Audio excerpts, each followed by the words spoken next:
Bismillahirrahmanirrahim. Assalamualaikum warahmatullahi wabarakatuh. Alhamdulillahirabbil alamin wa bihi nasta'inu ala umuri dunya waddin wa ala alihi wa sahbihi ajmain amma ba'du. Pertama-tama marilah kita panjatkan puji syukur kehadirat Allah karena berkat rahmat dan kasih sayangnya kita bisa bertemu kembali pada materi mata kuliah Sejarah Pendidikan Islam. Tak lupa sholawat serta salam semoga tetap tercurah kepada junjungan kita, yakni Nabi Muhammad SAW. Pada kesempatan kali ini, saya Siska Meliana akan memaparkan materi mengenai pendidikan masa Khulafaur Rasyidin. Adapun uraian materi adalah mencakup dasar dan tujuan pendidikan Islam, kemudian materi pendidikan Islam, pendidikan dan peserta didik, metode pendidikan Islam, evaluasi pendidikan, lembaga pendidikan Islam, dan pusat-pusat pendidikan serta ulama yang terkenal pada masa Khulafaur Rasyidin. Baik, pendidikan merupakan suatu proses tindakan pengajaran nilai-nilai kepribadian manusia dalam rangka membentuk individu menjadi insan kamil. Salah satu bentuk pendidikan yang berfungsi aktif terhadap masing-masing individu adalah pendidikan Islam, yang mana bersumber kepada Al-Quran dan Sunnah. Pendidikan Islam mempunyai sejarah panjang yang dikembangkan seiring dengan kemunculan Islam itu sendiri yang sudah berlangsung sejak zaman Rasul sampai sekarang. Dalam periode awal, pendidikan Islam dilaksanakan Nabi setelah mendapat perintah dari Allah melalui firman-Nya, yaitu Quran Surat Al-Mudaththir ayat 1-7. Nah, langkah awal yang ditempuh oleh Nabi adalah menyeru keluarganya, sahabat-sahabatnya, tetangganya, dan masyarakat luas yang dilakukan secara diam-diam. Kemudian, setelah turunnya wahyu Quran Surat Al-Hijr ayat 94, Nabi Muhammad mulai berdakwah secara terang-terangan yang dilaksanakan di Madinah selama 10 tahun lebih sebagai pembinaan dan pendidikan umat Islam dalam kehidupan sosial dan praktik ibadah. Pada masa Nabi, negara Islam meliputi seluruh jazirah Arab dan pendidikan Islam itu sendiri berpusat di Madinah. Namun, setelah Nabi wafat, kekuasaan pemerintahan Islam dan tugas-tugas Nabi kecuali tugas kenabian dipegang oleh Khulafaur Rasyidin, yaitu oleh Abu Bakar As-Siddiq, Umar bin Khattab, Utsman bin Affan, dan Ali bin Abi Thalib. Saat itu, wilayah Islam telah meluas ke luar jazirah Arab, meliputi Mesir, Persia, Syria, dan Irak, sehingga dinamika pendidikan Islam pada masa Khulafaur Rasyidin menjadi semakin kompleks seiring dengan berkembangnya Islam di luar jazirah Arab. Nah, oleh karenanya, tulisan ini atau pemaparan kali ini akan difokuskan untuk mendeskripsikan pendidikan Islam pada masa Khulafaur Rasyidin dari tahun 11 sampai 40 Hijriah.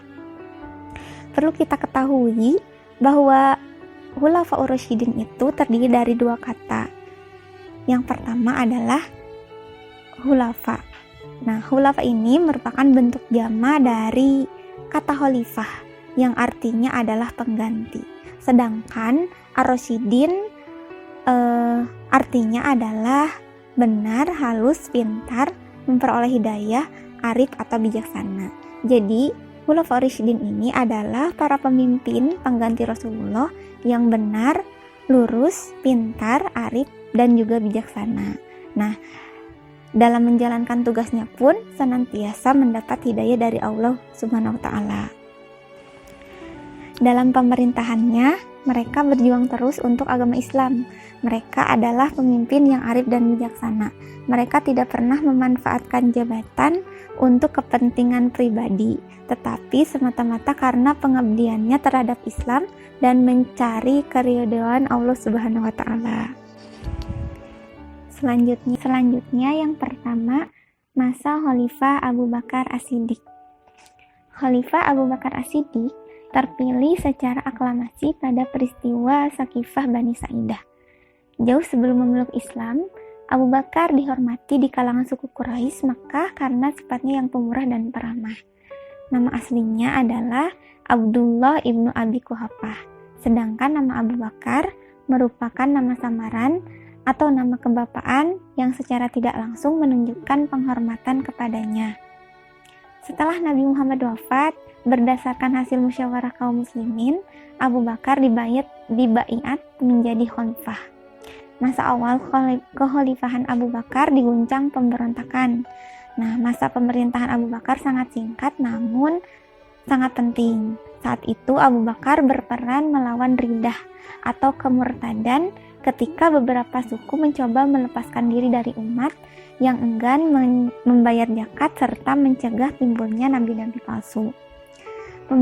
Pemberontakan yang terjadi benar-benar murni, baik dari segi politis maupun ekonomis.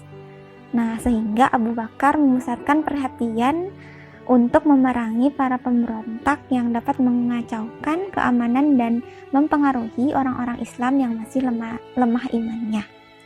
Abu Bakar mengirim pasukan yang terdiri dari para sahabat ke Yamamah. Kemudian dikarenakan mereka tetap membangkang, maka terjadilah penumpasan yang cukup hebat, sehingga banyak di antara para sahabat yang mati syahid, yang menyebabkan berkurangnya penghafal Al-Quran, guru dan pendidikan Islam. Nah, oleh karena itu, Umar bin Khattab menyarankan kepada Khalifah Abu Bakar untuk mengumpulkan ayat Al-Quran tersebut. Nah, realisasinya diutuslah Zaid bin Thabit untuk mengumpulkan semua tulisan Al-Quran. Nah, kumpulan Al-Quran itu ditulis pada tulang dan pelepah kurma.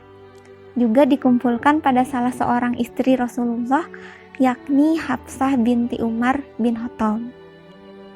Mahmud Yunus dalam bukunya Sejarah Pendidikan Islam menjelaskan materi pendidikan Islam pada masa ini, yaitu terdiri dari pendidikan tauhid atau keimanan, pendidikan akhlak, ibadah, dan kesehatan.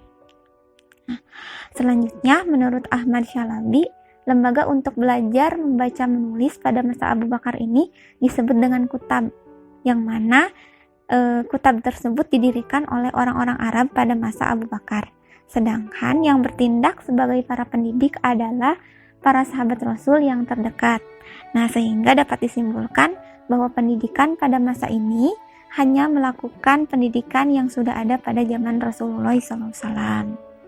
Kemudian, masa Umar bin Khattab. Umar bin Khattab lahir pada tahun 513 Masehi pada sebuah keluarga suku Quraisy. Ia semula dipanggil dengan gelar Abu Hafs. Setelah masuk Islam, ia menerima gelar Al-Faruq. Nah, pada masa pemerintahan Umar, kondisi negara sudah agak stabil. Jadi, Umar dapat memusatkan perhatiannya dalam masalah-masalah kenegaraan yang lain, termasuk pendidikan.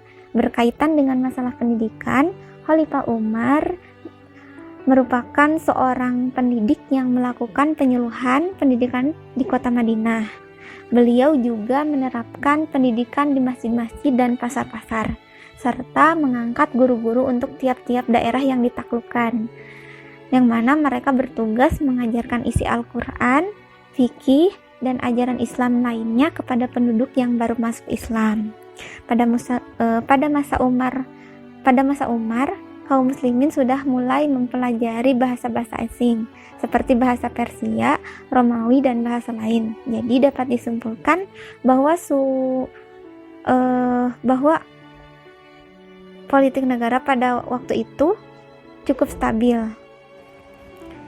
Selanjutnya mengenai dasar dan tujuan pendidikan Islam pada masa Khulafaur Rasyidin.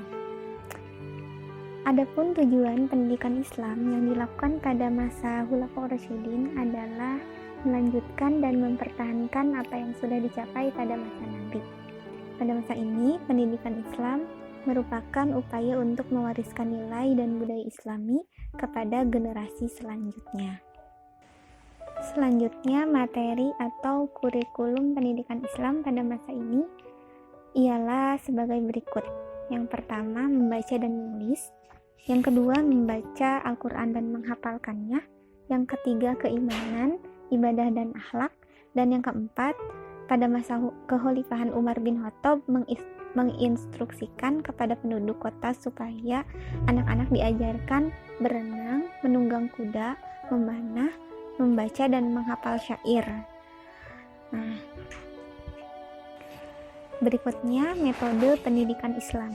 Metode pendidikan Islam yang paling awal dilakukan adalah metode ceramah, metode diskusi, metode hafalan, metode baca tulis, metode dakwah individu baik secara sirdan atau jahar. Metode dakwah individu baik secara sir dan jahar. Pada masa sahabat, metode pendidikan Islam berkembang menjadi metode halakoh dan dakwah komunal. Berikutnya, pendidik dan peserta. Pendidik pada periode sahabat adalah khalifah yang 4, Aisyah dan para sahabat yang langsung mendapatkan ilmu dari Rasulullah.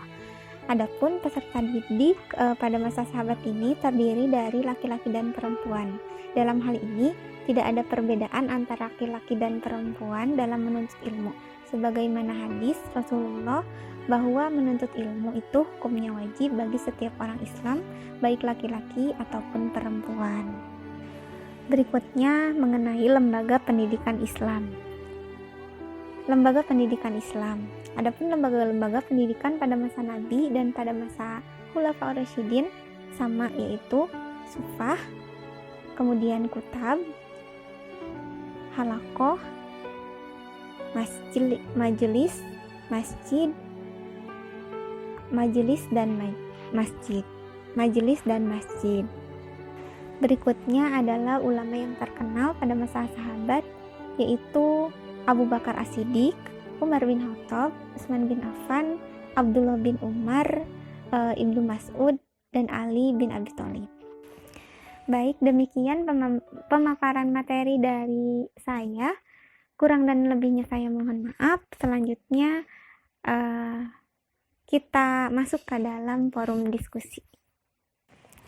Wassalamualaikum warahmatullahi wabarakatuh.